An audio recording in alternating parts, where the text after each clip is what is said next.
I used to think my wife was the smartest person in any room, which is saying a lot, considering she spends most of her time in rooms filled with Ivy League marketing execs, brand strategists with teeth too white to be legal, and smooth-talking sociopaths disguised as luxury car salesmen. But there was a time I actually admired her for it. The confidence, the sharp wit, the way she could take a pile of corporate nonsense and spin it into something that made CEOs cry tears of brand synergy. Now I think she's just an idiot with a nice LinkedIn profile. We've been married 7 years. Together for 10. No kids, unless you count the dog, and I don't because he likes her better anyway. She worked in PR for this European car brand that practically printed money. I'm talking about the kind of company where a restructuring means firing 10% of your workforce and then throwing a champagne gala to celebrate resilience. Her boss was this guy named Jonathan. Tall, polished, Harvard MBA. Wore turtlenecks in July. He had the kind of face that made you want to punch it, but also pay it a $20,000 retainer to manage your investment portfolio. I met him once at a company mixer. He called me champ, gave me a handshake like I was his Uber driver, and then talked to my wife like I wasn't there. Red flag, right? But I'm a guy. We ignore those. We like peace. We want to believe we're not being played. Anyway, about 6 months ago, she came home looking like someone had stolen her identity. All blank eyes and tight-lipped smiles. Told me she didn't get the promotion. You know, the one she'd been gunning for, VP of Brand Development. The one she had in the bag because of all the late nights and extra mentoring sessions. I asked her what happened. She said, Jonathan thought I wasn't quite ready. Which was funny, because I could have sworn just the week before she said Jonathan told her she was indispensable. Must have been a language mix-up. Maybe in corporate speak, indispensable means expendable after strategic gaslighting. Now here's where the antennas started twitching. She started working late. A lot. Like, midnight Zoom call late. And even on weekends. At first, I bought the excuse. Big launch coming up. Internal chaos. You know, the usual capitalist cult rituals. But then she stopped mentioning Jonathan altogether. Except in her sleep. You ever hear your wife mumble another man's name while she's dreaming next to you? Mouth slightly open like she's mid-whisper in a boardroom pillow talk fantasy? Yeah, she said Jonathan one night, twice, with a kind of sigh that I'd only heard during our first year of marriage. That right there? That's the kind of moment that hits you like a brick, but instead of reacting, you just lie there. Still, processing, running through every detail in your head like you're trying to crack a cold case. But I didn't say anything. Not then. I just started watching.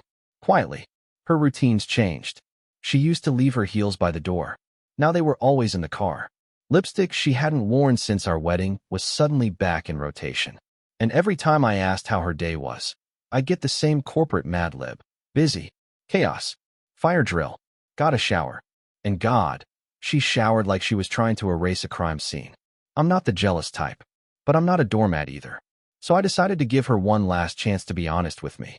One Tuesday, I faked a flat tire. Downtown. During one of her client dinners. Told her I needed a ride. Nothing urgent. Just that I didn't want to pay for a tow. And hey, what are husbands for if not a little help? She hesitated. Told me she was in a meeting and couldn't leave. I said, You're in a meeting at 8:15 p.m. on a Tuesday? She said, Yes, it's Europe-based. Ah, the Europeans. Always ruining things with their time zones and sexier work ethics. So I took an Uber, like any modern man with suspicion and passive aggression in his bloodstream. Rode straight to her office building. She wasn't there. I asked the security guy, told him I left my wife's lunch in the car and was just dropping it off. He said no one from PR had been there since 6. Curious. I called another Uber, told the guy to drive around the area. After about 15 minutes, I spotted her car. Parked in front of this oyster bar, one of those overpriced sea salt on the tables, exposed brick joints that smelled like rich people with poor morals. She hated that place. Said the oysters tasted like regret.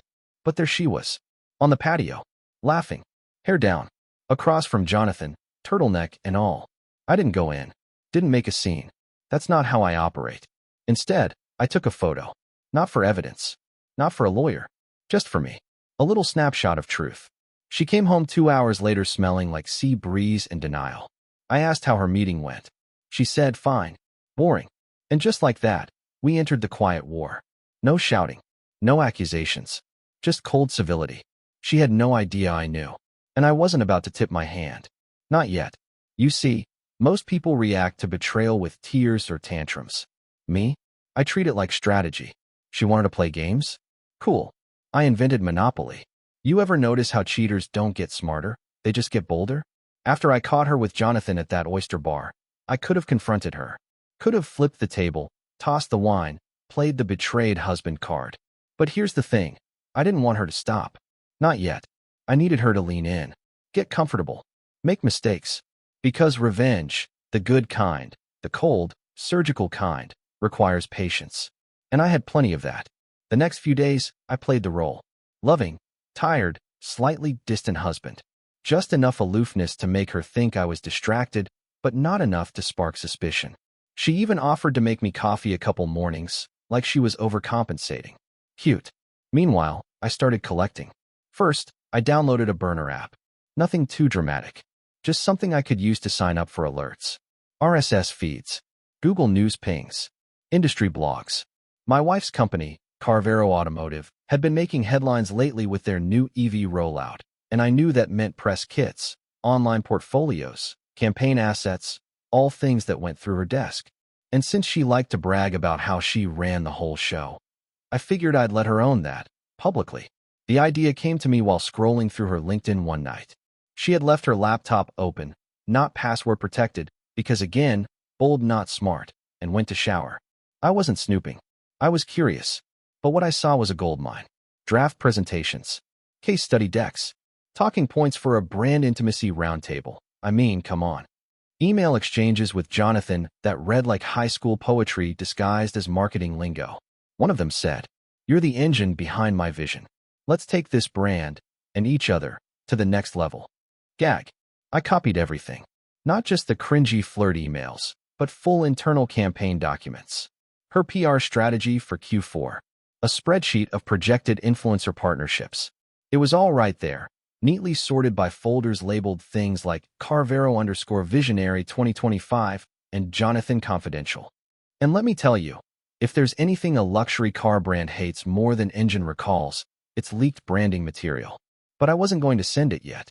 That would have been too easy. No, I wanted to build something beautiful. Something that looked just real enough to believe, and just fake enough to confuse the hell out of her. So I went to work.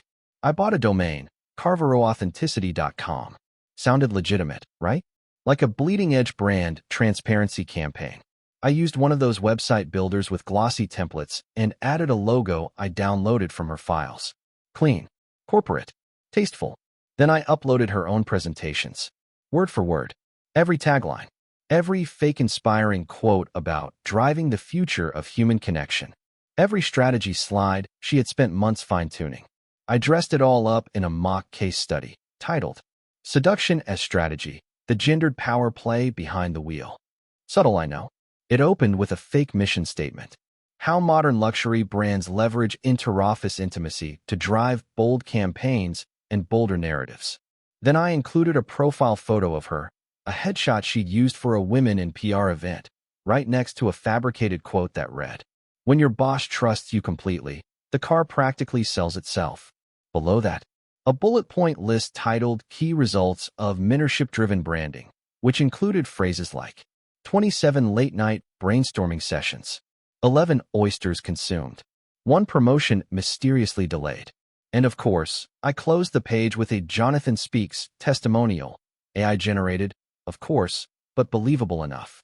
When I chose her to lead the intimacy campaign, I never expected such traction. It was dark, satirical, way too sharp for HR to ignore. I didn't publish it right away. I needed timing.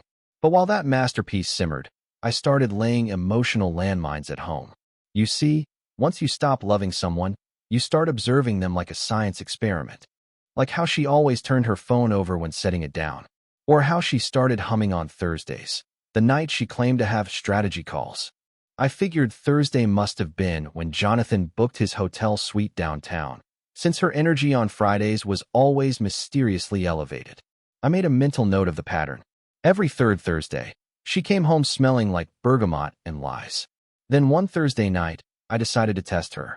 I came home early. Said my meet-up with the guys got canceled. Walked in with Chinese takeout and a smile. She was on the couch, halfway into a glass of red, laptop open. She slammed it shut like I'd just walked in on a crime scene. Thought you had plans, she said, a little too fast. Got rained out. Thought I'd bring your favorite, Kung Pao lies. She laughed, nervous. I sat across from her, leaned in. What were you working on? Oh, just some final edits for the Frankfurt pitch, she said, avoiding eye contact. She wasn't wearing shoes. Her feet were bare, but I noticed something tucked under the couch, a stiletto. Singular. Odd. Later that night, while she showered again, shocker, I looked in the trash can. Hidden beneath a wad of tissues and a granola bar wrapper, a receipt. Not for dinner. Not for gas. For a room at the Hallberg Hotel. Downtown. Date, tonight. Time, 6 p.m. to 9:30 p.m. She hadn't even bothered to change the name. It was under Jonathan Mercer. That was the moment it clicked. She wasn't trying to hide it because she thought I'd never look. She thought I'd never dare. She thought I was safe. Predictable. Boring. And that, my friend, was her fatal miscalculation. I stayed quiet, of course. Didn't confront. Didn't flinch. Just waited. And over the next week, I added one final touch to my little revenge opera. A contact page on the site. A fake press release submission form. And one very real email list. The executive board of Carvero Automotive, scraped lovingly from a shareholder presentation she'd saved to her desktop. It was ready. And just as I was about to send it, she came home with a bottle of champagne. Guess what? She said, eyes sparkling. I've been promoted. Oh, I guessed. VP of Brand Development. The same title she said Jonathan told her she wasn't ready for. I toasted her, smiled, said I was proud. And as she sipped her bubbly and twirled around the kitchen like she'd just won an Oscar, I clicked send. The subject line? You might want to see what your brand stands for. Revenge is best served with bubbles. There's this funny thing that happens when you nuke someone's career with the push of a button. Everything goes eerily quiet at first. You'd think setting off a digital bomb like that would create instant chaos. But no, you just sit there, watching, waiting, like a man who just pulled the pin on a grenade and isn't entirely sure how long the fuse runs. For 48 hours, nothing happened. No calls, no yelling, no angry emails. My wife, let's call her Victoria for dramatic effect, because it fits, was in high spirits. You'd think she'd just cured brand apathy or invented a new shade of lipstick for electric SUVs. Champagne bottle still on the counter. She was parading around the kitchen in yoga pants and smugness, basking in her big win like she'd earned it. She hadn't earned it. She'd seduced it. But sure, congrats on the big promotion, babe. Here's to horizontal networking. Meanwhile, I played dumb. We had dinner, watched Netflix, talked about her vision for the company now that she was in charge of shaping narratives. I nodded like I cared.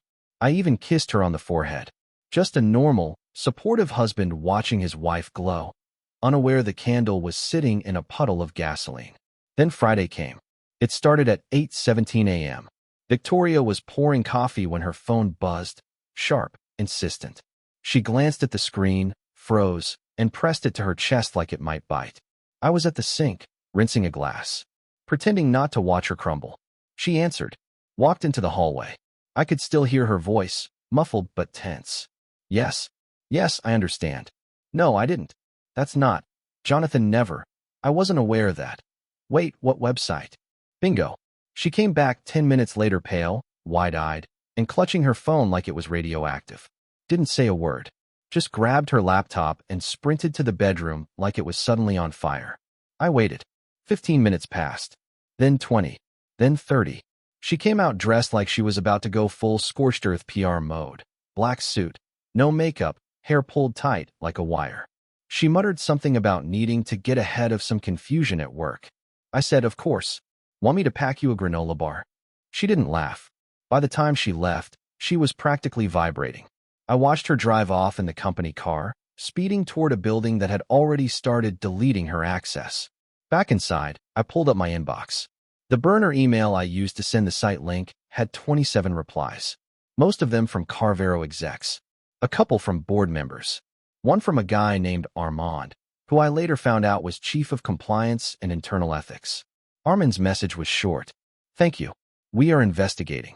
That's the corporate version of grab popcorn. I shut the laptop and poured myself a second coffee. The day was going to be entertaining. Around 1 p.m., I checked the site's analytics.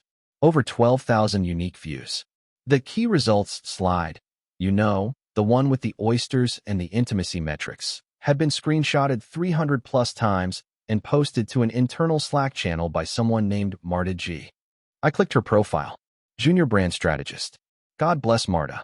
Hope she gets a raise. Meanwhile, Victoria still hadn't texted. By 5 p.m., I knew something was seriously cracking. I got a call, not from her, but from my buddy Neil, who works in advertising circles and occasionally consults with Carvero. Dude, he said, did you see the hit piece about their VP of PR? I did my best noise. He sent me a link, a marketing gossip blog called The Briefcase Whisperer. Don't ask. It's real. Apparently someone inside Carvero had leaked a screenshot of my fake site and framed it as a whistleblower's satire. The article was titled, When the Campaign Sleeps with the CMO, a satirical leak or two close to home. Within an hour, it was trending on LinkedIn. I pictured her in the office, clutching her pearls, trying to explain that it was all fake, a smear campaign, a cruel joke. The problem was, it was made entirely from her material. Her own decks, her own phrasing, her own portfolio. She was caught in a trap made of her own work. I barely had to lift a finger. When she finally came home that night, she looked like she'd been hit by a luxury sedan made of regret and broken NDAs. I was watching TV. She stood in the doorway like a ghost. No jacket, hair frizzed, eyes rimmed in red. I muted the show. You okay? I asked, feigning concern. She blinked. They suspended me. Oh no, I said. Why? There was a thing. Online. Someone made a website. Really? It looked like one of my presentations. But twisted. It made it look like she trailed off. Like you'd what? She looked at me. That's when it hit her. I wasn't surprised. I wasn't confused. I wasn't even angry. I was calm. Too calm. She whispered. I shrugged. I just found it interesting. Sounded like a pretty compelling campaign. You think this is funny? No. I think it's poetic. She started to cry. Not sobbing. Just tears, sliding silently down her cheeks like someone unplugged her dignity. I could lose everything. You already did. She opened her mouth, but nothing came out. She just stood there, shaking. That night, she slept in the guest room. I didn't offer comfort. I didn't check in. I lay in bed and stared at the ceiling, finally feeling something like peace. But it wasn't over. Because on Sunday morning, my inbox lit up again, not from Carvero. From Jonathan. The subject line? We need to talk. Now. I almost laughed. The audacity of this guy. I opened it. It was short. Cold. I know what you did. You've made your point. Take the site down, or we escalate. I hit reply. Escalate what? Your career into a ditch? Go for it. Send. And just for fun, I BCC'd his email to someone I knew he'd hate to see it. Katrina Mercer. His wife. Who also happens to be Carvero's VP of Human Resources. The grenade didn't just have a fuse. It had shrapnel. And I had just pulled a second pin. It's amazing how quickly titans of industry turn into middle schoolers when their secrets start dripping through the corporate ceiling tiles. 1 minute, they're trading jargon in boardrooms about synergistic market activation and narrative cohesion. And the next, they're panic texting their mistresses while trying to figure out if HR is going to forward the screenshots to legal or just straight up detonate their pensions. By Monday, the office walls were cracking. Let's rewind a bit. So, Jonathan, Mr. Turtleneck Ambition, decided to email me. A man he had never met outside of one condescending handshake and a 5-second interaction at a launch party where he called me Brad. My name isn't Brad. It's Sam. But he looked me in the eye and said, Brad. And honestly, that should have been enough warning right there. But no, the guy was bold. Dumb bold. His email came across like something between a threat and a therapy session. You've made your point, he wrote. This affects more than just your personal vendetta. Professional reputations are at stake. Legal action is being considered. Legal action? Oh, Jonathan. Sweet, deluded Jonathan. You used company time, company funds, and a company laptop to coordinate an extramarital affair with a subordinate. Then you gave her internal documents. Or, I should say, she gave me internal documents, while carrying out what appears to be a multi-month-long side project involving very little branding and a whole lot of brand new hotel sheets. If there's one thing these smooth-talking corporate romantics never understand, It's that nothing dies faster in a luxury brand than the illusion of control. Carvero wasn't going to back Jonathan. They weren't going to cover for Victoria either. No, they were going to cut out the infected flesh and blame it on a rogue PR director with boundary issues. So when I replied to Jonathan and CC'd his wife, Katrina Mercer, Vice President of Human Resources at the very same company, I knew I wasn't just ending their little office romance. I was sending an airstrike. Now here's where things get fun. At exactly 6:42 a.m. Tuesday morning, Victoria was served. Not with legal papers, with a company-issued laptop lockout and an emergency HR inquiry. I know because she came storming into the kitchen, barefoot and unhinged, holding her now useless MacBook like it had personally betrayed her. They froze my email, she said. Everything. My entire drive is gone. Wow, I said, casually sipping my coffee. That's aggressive. They said I've been accused of violating ethics policy, of having a, she paused, biting her lip, non-disclosed relationship with executive leadership. That's odd, I said. You disclosed it plenty in your sleep. She stared at me, jaw twitching. You don't understand. This could destroy me. I set my mug down. No, you destroyed you. You just assumed no one was watching when you did it. She blinked, breathing hard, like she wanted to say something, scream, maybe. Instead, she turned and marched back to the guest room, slammed the door, and for the next 36 hours, she became a ghost in her own house. It was glorious. Meanwhile, the fallout was spreading. Later that day, my burner inbox received an anonymous tip. I suspect it came from someone in admin. A single sentence. Jonathan's office was cleared out this morning. That was fast, but not surprising. You see, Katrina Mercer wasn't just some background wife who hosted charity brunches and signed memos with a fancy title. She ran Carvero's HR department. And apparently, she wasn't one for second chances. By that afternoon, LinkedIn was already buzzing.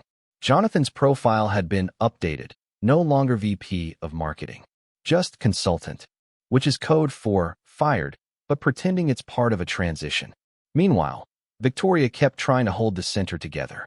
She started making calls, whispering into her phone on the back porch like she was auditioning for a spy movie. She ordered a ring light and started doing little Zoom calls with people who sounded nervous. There was one call where I distinctly heard her say, "This is character assassination. Not quite, sweetheart. Character exposure." But Wednesday, that was the day things took a turn. She got served for real. I was sitting on the front porch when a courier pulled up. Looked like a kid, maybe 22. Polo shirt, clipboard, shades like he watched too much Suits. He asked for Victoria. I said, "She's in the back." The envelope was thick. The kind of thick that says someone's lawyer had a busy night. I didn't follow her inside, but I did hear the shrieking. 10 minutes later, she came storming back out, holding the envelope like it was made of snakes. "He's suing me," she said. "Jonathan, for defamation." I raised an eyebrow. Defamation? That's bold, considering you were the one doing the actual defaming. Because of that site. The one you... She stopped. Her face went pale. "All right," I said. "That site. The one built entirely from your own work files. You twisted it." "No, Victoria. I showcased it. You did the twisting." She looked like she was going to throw the envelope at me. Instead, she slumped into the nearest chair and put her head in her hands. "They're going to investigate everything. They're going to go through all my messages, all my campaign work, all the approvals." "They probably already have," I said. "But I earned that promotion," she whispered, more to herself than me. "Yeah," I said, standing up. "I'm sure Jonathan had no doubts about your performance." I walked inside, left her out there with the reality sinking in. By Thursday, the site had gone viral in certain circles. A Reddit thread titled "VP of PR accidentally torches herself with her own campaign material" had 30,000 upvotes. Marketing podcasts started referencing it anonymously, calling it the Carvero incident. And then Friday hit. The death knell. Victoria got an email from HR, officially. Termination. No fanfare. No final meeting. No gold watch. Just a PDF attached to a cold paragraph. Due to violation of company policy regarding ethical conduct and internal confidentiality. Blah, blah, blah. You know the drill. She cried. This time, real tears. Desperate ones. Not the kind you fake in the mirror before a pitch. The kind that come from someone who thought she could juggle a grenade and a promotion at the same time. She looked at me like I was supposed to help. I didn't. And just when I thought the storm was over, the doorbell rang. I opened it, and there she was, Katrina Mercer, sharp suit, no makeup, clipboard in hand, standing on my front porch like Justice in Louboutin heels. "Can I help you?" I asked. "I'm looking for Victoria." "She's here," I said, though she's not really taking visitors. "I'm not here to visit." I let her in. Victoria came out from the hallway, eyes red. She froze. "Katrina." Katrina didn't flinch. She handed her the clipboard. "I'm pressing charges," she said, "for falsifying campaign approvals, misappropriation of data, and attempting to use confidential strategy as personal leverage." Victoria tried to speak. Katrina held up a hand. "And for what it's worth, Jonathan's filed for divorce. He says you misrepresented your intentions and relationship status in a professional environment.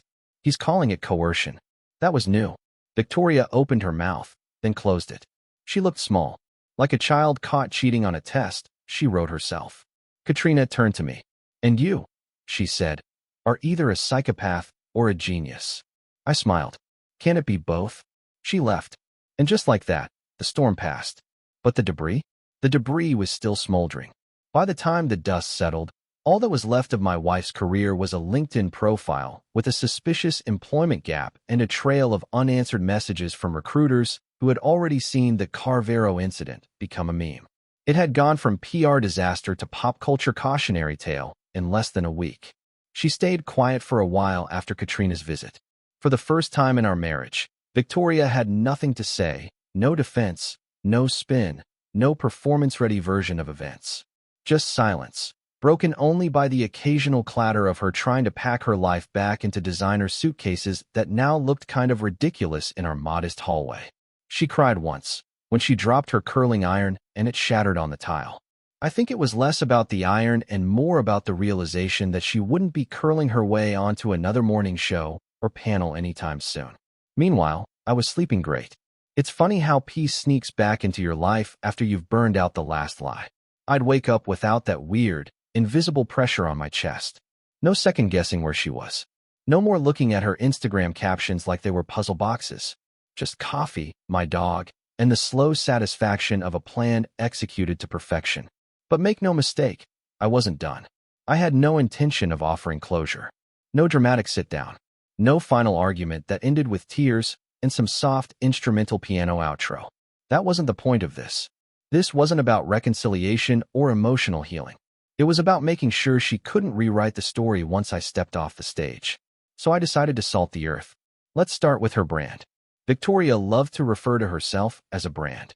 Not a person, not a partner, a brand. She had a blog, a professional Instagram page, and a little side hustle mentorship circle called Pristinely You, spelled exactly like that, with the capital Y at the end. She hosted online workshops for young women navigating the cutthroat world of corporate identity storytelling. Basically, she monetized ambition and called it empowerment. Well, guess what? I own the domain. Back when we were still playing house, she asked me to help her set it up. She wasn't great with tech, and I do freelance design work. So I bought it for her. Set up the site. Built the mailing list. Everything. But I never transferred ownership. Oops. So the next time someone typed in pristinelyu.com, instead of landing on a pastel-colored grid of vague advice and fake hustle, they found something else entirely. A single-page site, black background, white text. PR is about perception. Perception is about narrative. Here's the real story. Below that, a downloadable PDF timeline. Emails, photos, side-by-side comparisons of her campaign materials and the fake site I built. Internal memos with her name on them. Anonymized quotes from HR correspondents. Even a brief note from Katrina, just one line. This is no longer an internal matter. I didn't post it to ruin her life. I posted it to make sure she couldn't gaslight her way back into someone else's.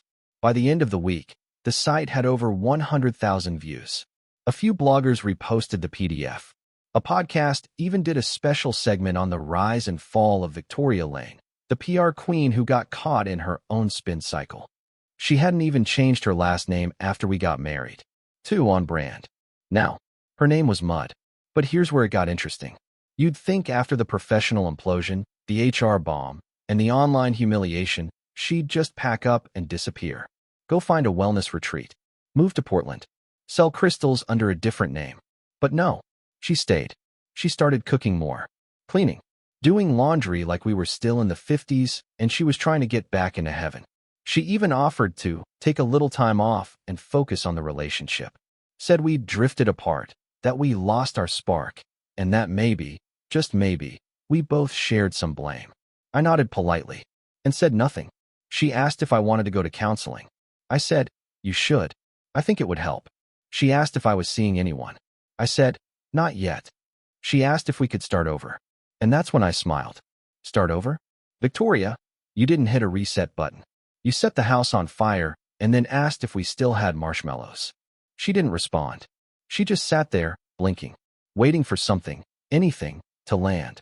I left the room. A few nights later, I hosted a little get-together at the house. Just a few friends. Beer, wings, backyard fire pit. Guys I hadn't seen in a while. No drama, no tension. Victoria stayed upstairs. At some point, my friend Nate asked, so, you two still together? I looked up at the window. Her silhouette was behind the blinds. We're in transition, I said. From shared space to mutual understanding. He laughed. That sounds like divorce prep. Not quite, I said. It's more like the slow burial of a corporate crime scene. A week after that, I served her papers. Clean. Cold. No alimony. No shared assets. The house was mine before the marriage. No pets. The dog already chose me. Just a small box with a few sentimental items and the email password reset for her old mentorship blog, which she could have back if she wanted to try again somewhere else. She didn't say much when she got the papers. Just nodded. Looked at me like I was the final chapter she didn't write, but desperately wanted to edit. I let her sit in that. Let her understand what it felt like to lose the narrative. 2 days later, she moved out. No goodbye. No final plea. Just a quiet Uber and a single suitcase. I watched from the window as she left. No rage. No triumph. Just a kind of grim, detached satisfaction. But here's the kicker, the twist. About a month later, I get a package. No name on it. No return address. Inside, a small wooden plaque. Glossy. Professionally engraved. The Brand Whisperer, for outstanding narrative control. No note. Just that. I laughed so hard I nearly dropped it. Because I knew who sent it. Katrina Mercer. HR Queen. Cold executioner. My accidental accomplice. Turns out, she appreciated the art form. And somewhere out there, I imagine Jonathan, jobless, divorced, and probably trying to pitch a startup to a bored investor with a cheap suit and bad breath, scrolling through his email, wondering how it all fell apart. As for Victoria, well, I heard she's working freelance now. Reputation management. Teaching online workshops for navigating career setbacks with grace. Good for her. Me? I'm doing just fine. But I'll say this. Every time someone asks how my marriage ended, I just smile and say, oh, she ran a campaign. And I launched the counterbrand. You'd think revenge ends when the other person walks out the door with their last suitcase and an awkward Uber ride. That there's some final emotional exhale, like the credits roll, soft music plays, and I go back to my life, slightly jaded but ultimately at peace. Nah, that's how it ends in rom-coms. Real life? It lingers. Especially when you're the one who lit the match, watched the empire burn, and then had to vacuum the ashes out of your hallway carpet 2 days later. Because even after Victoria moved out, little reminders kept showing up like digital cockroaches.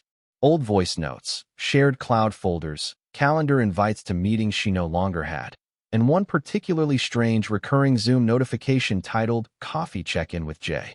It was set for Thursdays at 4 p.m. I let it stay there for a while, just to see if she'd try and re-enter the chat from wherever she was. She never did. I didn't delete it, though. I made it into a calendar alert called Victory Lap. Every Thursday, my phone buzzed at 4, and I'd toast the air. But that wasn't the end. Because it turns out, and I say this with equal parts amazement and horror, Victoria had one last play. One last desperate attempt to pull the steering wheel back before her life swerved fully off the cliff. It started with a text. Can we meet for coffee? Just to talk.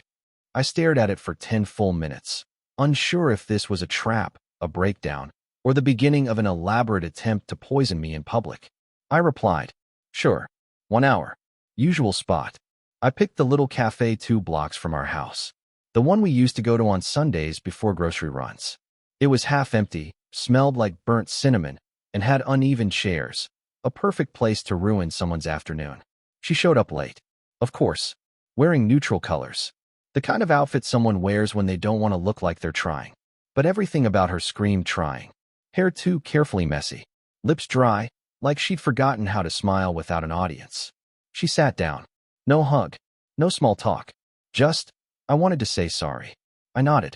Took you long enough. I panicked, she said, eyes twitching. When everything fell apart, I thought I could fix it, spin it. And then, when I realized you'd orchestrated all of it, you realized what? That you're smarter than me. Now that caught me off guard. She wasn't being sarcastic, not bitter, just brutally honest in a way that felt wrong coming from someone who once told me I lacked the killer instinct to thrive in high-stakes environments. I waited. I never thought you'd retaliate, she continued. You always let things go. You were calm, steady, predictable. I guess I mistook that for weakness. I shrugged. Everyone does, right before the knife lands. She looked down at her coffee, fiddled with the cup. I've lost everything, you know. You've still got your name. She scoffed. No. I Googled myself the other day. The modern equivalent of self-immolation. Page 1. I asked. Page 1, she whispered. The satire site. The PDF. The Reddit thread. Don't forget the podcast interview. Her head snapped up. You did a podcast? No, I said, sipping my drink. But someone else did. Cheat codes. How infidelity tanked a six-figure career. I think you're episode 3. She didn't laugh. I was fine with that. We sat in silence for a while. Outside, some guy walked by in gym clothes that screamed midlife crisis. Victoria watched him like he was a memory she couldn't quite place. Then she said something I wasn't expecting. I still love you. I nearly choked on my espresso. You what? I do. I always did. I got caught up in the ambition. In being seen. In proving I mattered. I stared at her deadpan. You proved something, all right. She closed her eyes. I deserve that. Then she opened them again, and there it was, the look. That last flicker of hope. That delusion that maybe, just maybe, there was a timeline where I take her back. Where we wipe the board clean, pretend the press releases and the hotel receipts never happened, and try again. I leaned in, calm as ever. Let me tell you a story, I said. There's this company, let's call them Delusivo Motors. They make a sleek little sports car. Beautiful, fast, polished. But underneath, the wiring's bad. The engine knocks. Eventually, someone figures it out and writes a scathing review. Public outrage, recall notices, lawsuits, the works. And one day, after the dust settles, the CEO of Delusivo Motors calls the guy who exposed it and says, you know, we really did mean well. Can we start over? I paused. She blinked. And the guy says, no thanks. I just bought a Tesla. She smiled, sad and small. She got the metaphor. We finished our drinks. No more words. Just quiet understanding. I left first. The air outside felt lighter. Sharper. Back home, I opened my inbox. Another burner email. This one from someone new. Anonymous username. No signature. But the message was short. Saw the site. Can we hire you for a project? I almost laughed. Apparently, revenge branding had a market now. I didn't reply. Not yet. Instead, I closed the laptop and went to the living room. The dog hopped up next to me. We watched something dumb on TV. Something simple. No betrayal. No power games. Just scripted nonsense where good guys win and bad guys get what's coming. And just before I dozed off, my phone buzzed. Thursday. 4 p.m. Victory lap. I raised my glass. To endings. To stories told well. To brand integrity. And to never being underestimated again. The end. Subscribe to the channel